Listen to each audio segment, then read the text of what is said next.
Hey there YouTube, welcome to another Saga themed video, and in this one today I'm going to show you my next two planned armies for Saga, and they come from the expansion Cousin and the Cross.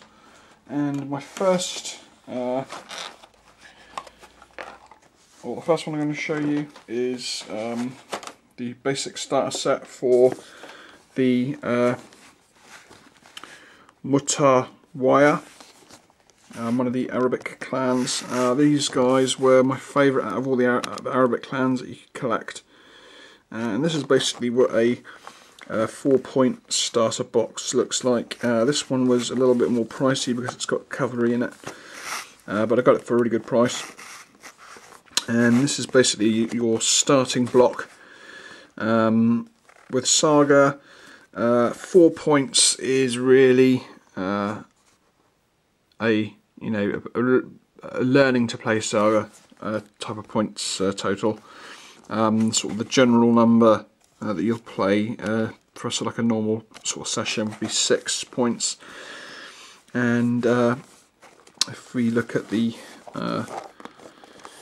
Gripping Beast, of course, if we look at the back here, we can see that we have your 4 points. So we have 2 units of mounted Hearthguard, one of which are mounted on camels.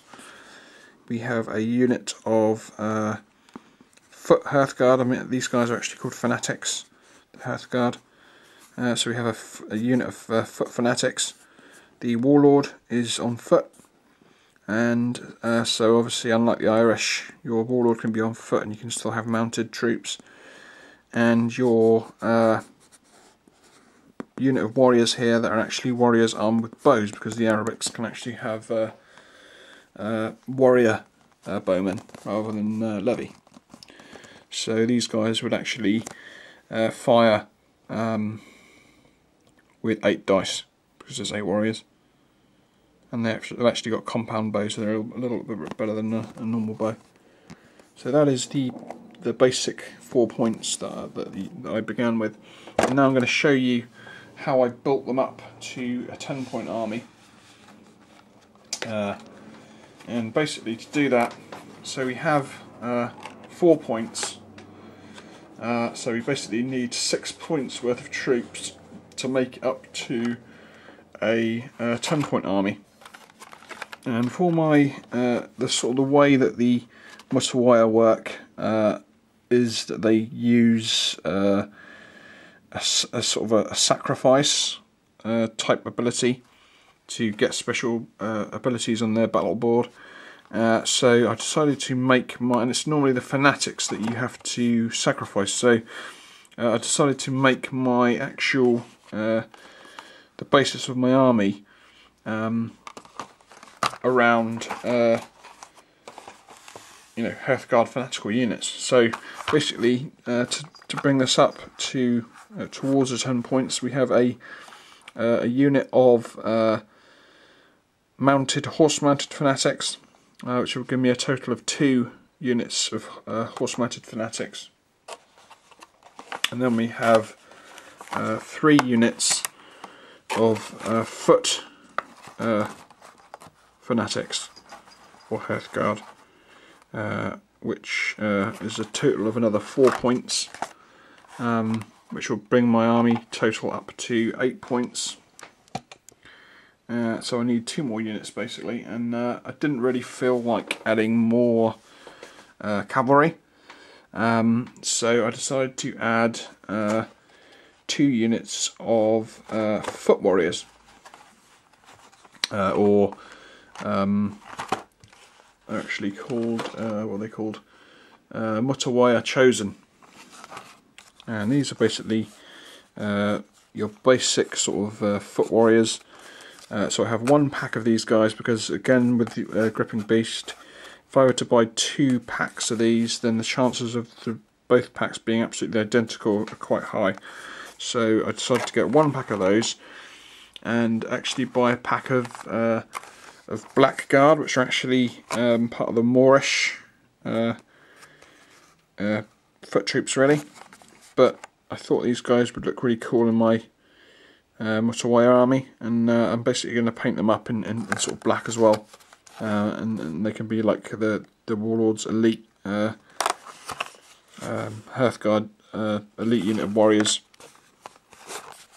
and I think they're pretty cool, and it gives me a unique unique look to my army. So that is what 10 points or a 10-point Saga army looks like on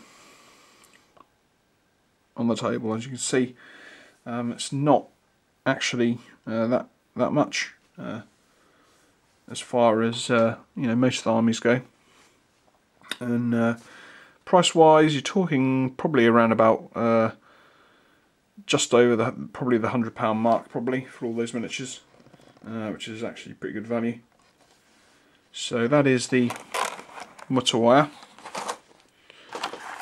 Probably butchering the pronunciation of that name, but so that is my first, or one of my Cross and Crescent armies. Now the second army that I decided to go for, and I'll show you those now. Oh, just dropped a whole bunch of them. Come on.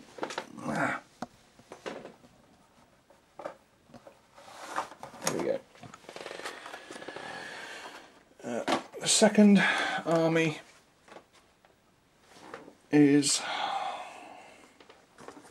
let's bring it onto the table, Milites Christi.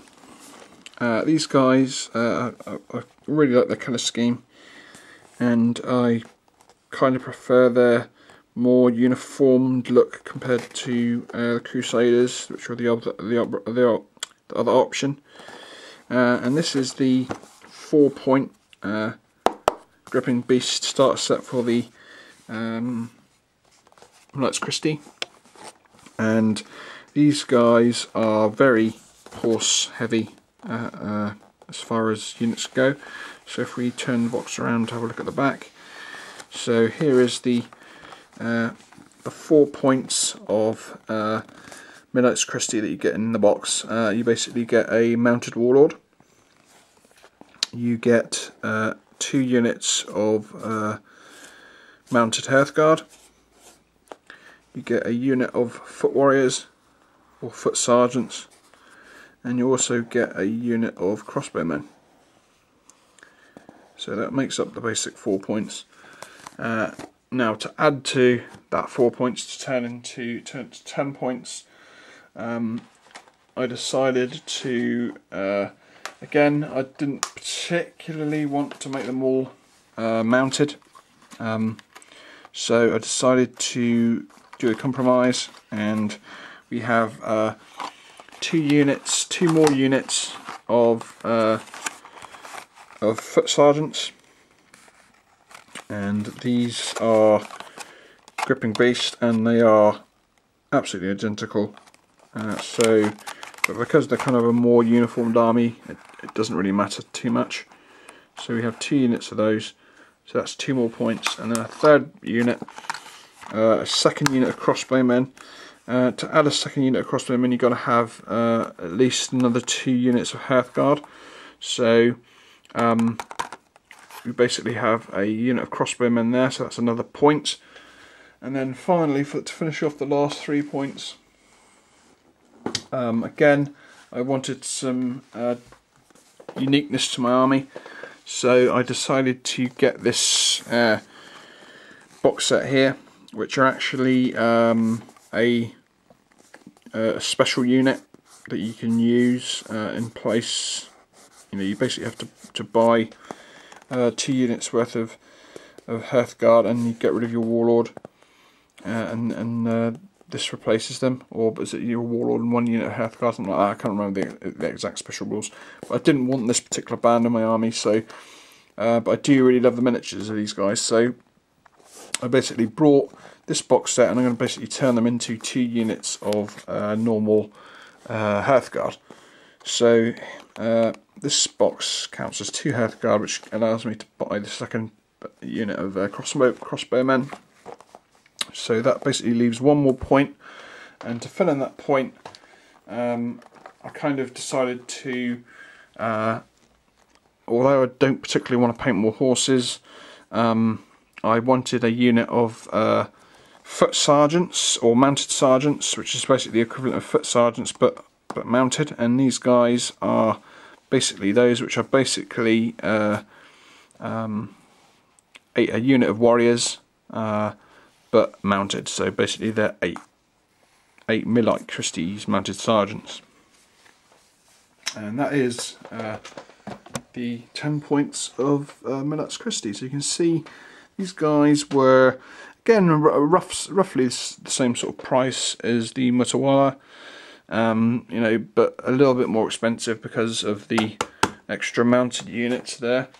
But again, you know, as far as armies go, you really wouldn't need to collect any more than this. It gives you, you know, 10 points of Saga miniatures are pretty hardcore, and yeah, I'm quite looking forward to doing these guys. Although again, a little bit on the scared side, and just to add to the end of the video here, again, I decided to get you know, my usual 1 pack of shield transfers. These are what they look like. And like I say, they're quite expensive. They're about the best part of £10 for this. I certainly couldn't afford to do them for all the miniatures. So I've just brought 1 pack for the Millite Christie's and 1 pack for the Mutawaya.